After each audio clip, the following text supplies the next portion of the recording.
Guys, I'm gonna be honest. It would be totally cliche if I gave a high score to one of the latest superhero movies. But I can't help it.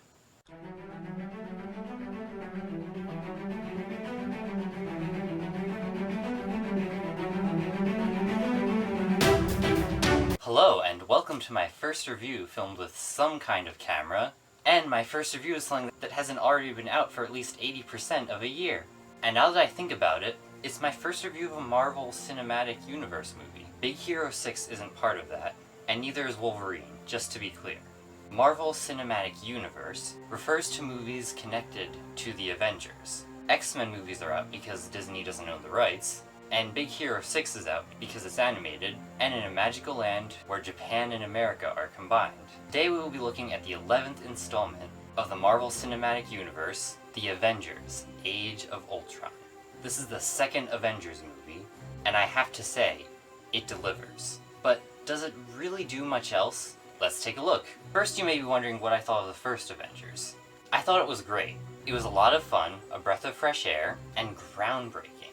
Of course, now that there already has been a big budget crossover of multiple superhero franchises, our expectations are much higher. Can Marvel meet them?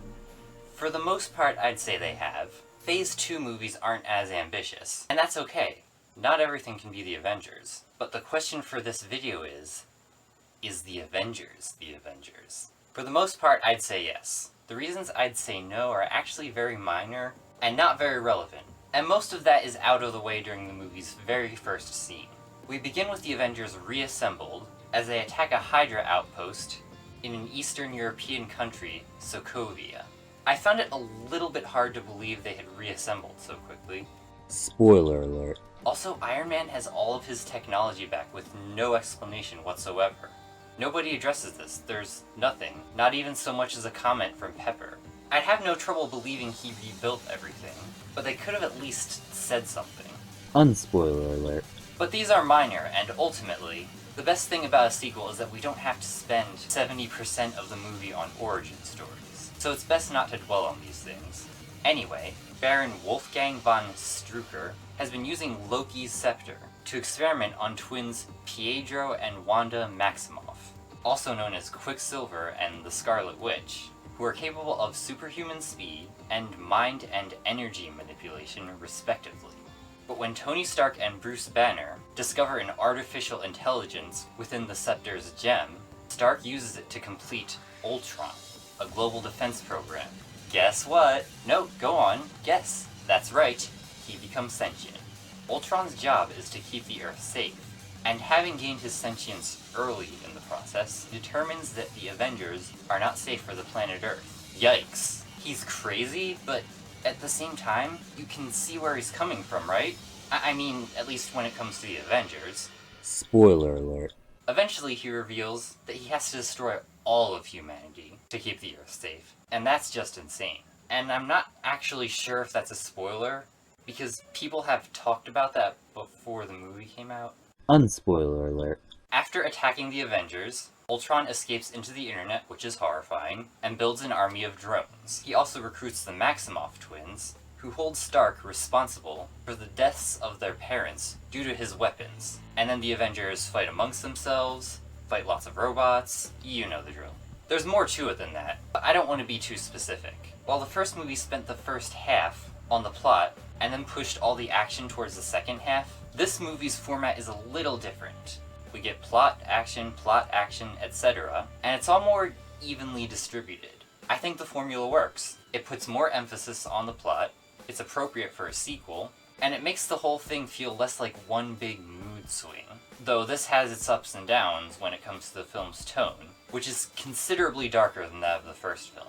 But at its core, it's still a cool, epic team-up between a bunch of superheroes, some of whom have their own franchises, and it's never short of showing us the Avengers blow stuff up to triumphant music.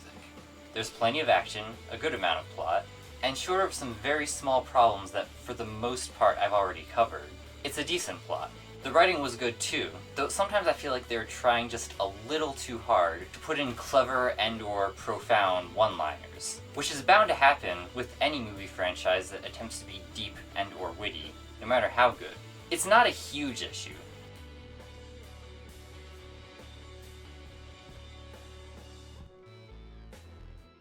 There were character arcs and even a few surprises. Ultron was a good villain.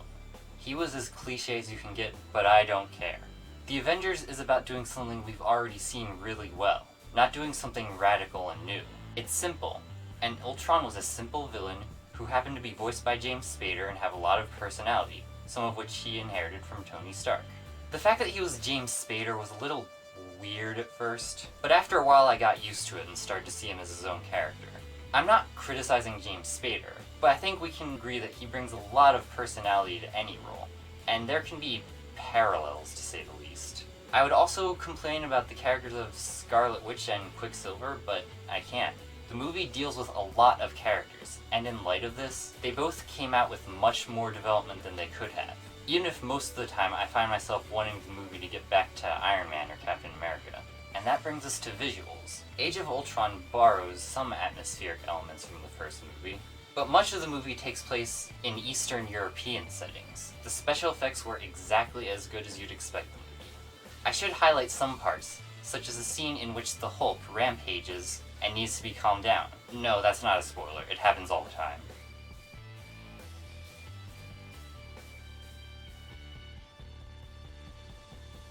They bring comics to the live-action world, while allowing them to be as crazy and out there as they would be in their original, cartoonish comic world. To be honest, there were a few off moments special effects-wise. Not so much when it came to detail, but more in terms of frame rate.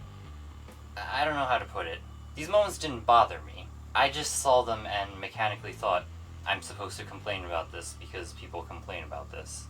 At most there were 5, and they were just small moments, hardly even noticeable. Really, when it comes down to it, I'm just looking for something to complain about, because the otherwise great special effects left me little to talk about. Arguably, I could say the same about the entire movie, and I could say the same about the sound and the music too. The sound was effective, albeit loud, and gave a more intense feel than the first installment.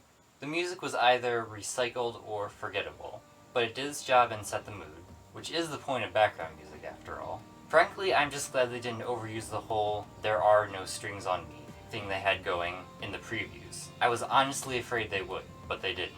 Age of Ultron was a great movie by any standard, but the very small problem is context. When the first movie came out, we were used to movies where the main character would spend the first 80 minutes becoming a superhero and dealing with personal struggles, and just having them put on their costume seemed like a lot to ask for. I was even skeptical of the first Avengers, but then it was the crazy action-packed crossover we were all hoping for, and it set the standard for Marvel movies to come.